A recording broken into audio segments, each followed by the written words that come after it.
There's something really interesting I've noticed after years of watching how people think about money. A lot of people are waiting for a certain number, a number they believe that once they hit it, everything will finally be okay. Maybe it's $20,000, maybe it's $50,000, maybe it's a few $100,000. They think that once they reach that number, the pressure will go away. But here's the interesting part.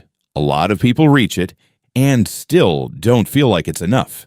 And that's when I started to realize maybe the problem isn't the number, maybe it's how we understand money in the first place. Main idea. 1. You're not really chasing a number, you're chasing a sense of safety. I've realized something that people don't often say out loud. When you say, I want to have X amount of money, what you actually want isn't the money, it's the feeling that I'm okay now. No more stress when unexpected expenses show up. No more overthinking every small decision. No more feeling like you're falling behind. But here's the interesting part. Most people don't realize that that sense of security doesn't come from a fixed number. It comes from this, believing that your future is heading in the right direction. A very simple example. Some people have around $12,000 saved and sleep just fine, because they know they're consistently saving every month and things are moving forward. But there are also people with 3 or 4 times that amount who still feel anxious because they don't really know where they're going. Most people think, I'm stressed because I don't have enough money. But in reality, you're stressed because you can't clearly see your future. And when you can't see it clearly, no number will ever feel like enough. Main idea 2. You're judging money by its size. Instead of its direction, I've noticed a very common habit. Every time people look at their bank account, they almost automatically ask, is this a lot of money? And then they compare to other people, to what they see online, to some vague standard in their head. But here's the interesting thing. That question doesn't really help, because money isn't a snapshot, it's a process.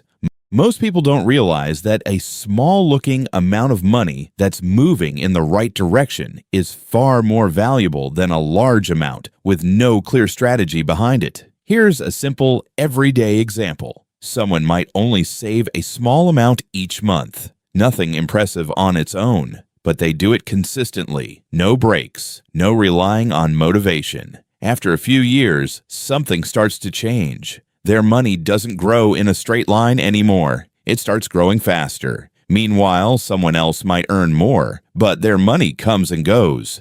No clear direction, no structure. And the result is, even with a higher income, they feel exactly the same as before.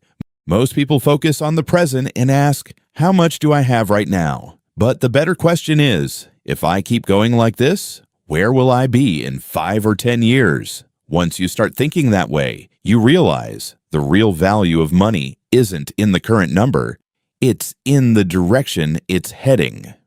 Main idea 3. There's a point where money starts running on its own, but most people don't notice it. I've noticed a really interesting phase in people's financial journey, a phase where things start to change, but there's no obvious signal. At first, everything feels pretty normal. You work, you earn money, you save a portion. It feels like everything depends on you. If you don't push, nothing grows. But here's the interesting part.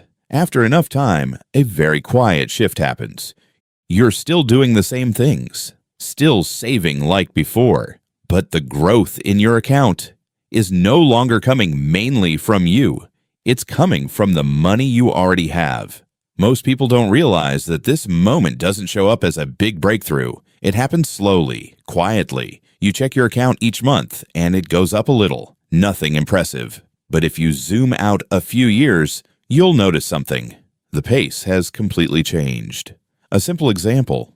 There was a time when you had to put in a lot of effort just to save a small amount. But a few years later, there are moments when your account grows, even when you didn't do anything different. And that's when something important happens. You start to feel lighter. Not because you suddenly became rich, but because you're no longer carrying your entire future by yourself. A part of that future has been handed over to the system you've built. And once that happens, the way you think about money starts to change. Main idea 4. Financial freedom doesn't start when you have enough. It starts when you rely less on your monthly income. I've noticed a very common misunderstanding. When people think about financial freedom, they usually imagine something far away, not having to work, having a lot of money, living completely stress-free. But here's the interesting part. Freedom doesn't happen like flipping a switch. It happens gradually. Most people don't realize that there's a phase in between. You're still working, you still have income, but you're no longer fully dependent on it. It's a subtle shift, but it changes everything. A very simple example. Before every career decision feels stressful. What if I quit? What if my income drops? What if something unexpected happens? Every choice feels like a big risk, but once you reach a certain level of savings, things start to feel different. You're still working, but your mindset changes. You can choose a less stressful job. Say no to things that don't fit you. Spend more time with your family, not because you have unlimited money, but because you know, if something happens, you'll be okay. Most people think freedom means completely escaping work. But in reality, freedom starts the moment you're no longer forced to make decisions just because of money. And that moment usually comes much earlier than people expect. Main idea 5. Your brain keeps moving the goalpost. That's why enough never feels like enough. I've noticed a very familiar but dangerous psychological pattern. When you set a financial goal, your brain tells you, once I get there, I'll be fine. So you push. You save more, you work harder, you sacrifice certain things, and one day you reach that number. But here's the interesting part. The feeling of enough doesn't last very long. Almost immediately, a new thought shows up. Maybe I should just go a little further, just to be safe. And just like that, the finish line moves. Most people don't realize this isn't really about money. It's how your brain works. It always wants to optimize, always wants more safety, always wants a little extra.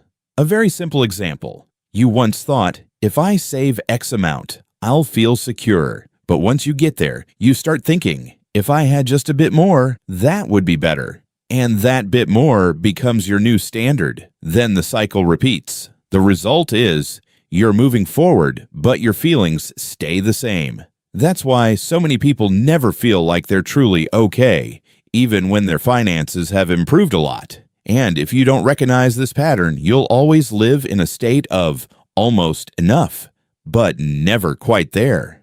Main idea 6. What you really need isn't to maximize money. It's to define your own version of enough. I've realized something that goes against what most people believe. A lot of people think if you want financial security, you have to maximize everything, earn as much as possible, save as much as possible, invest as aggressively as possible. It sounds logical, but here's the interesting part. If you don't have a clear definition of enough, none of that effort will ever feel stable. Most people don't realize that without a clear enough, you'll always feel like you need a little more. You're still missing something. You can't slow down yet. A very simple example, some people increase their income, but at the same time, they raise their lifestyle. Things that used to feel like luxuries slowly become normal. And then, even though they're earning more, they feel exactly the same. Meanwhile, some people take a different approach. They don't chase the biggest number. They get very clear on what level of living feels comfortable to me.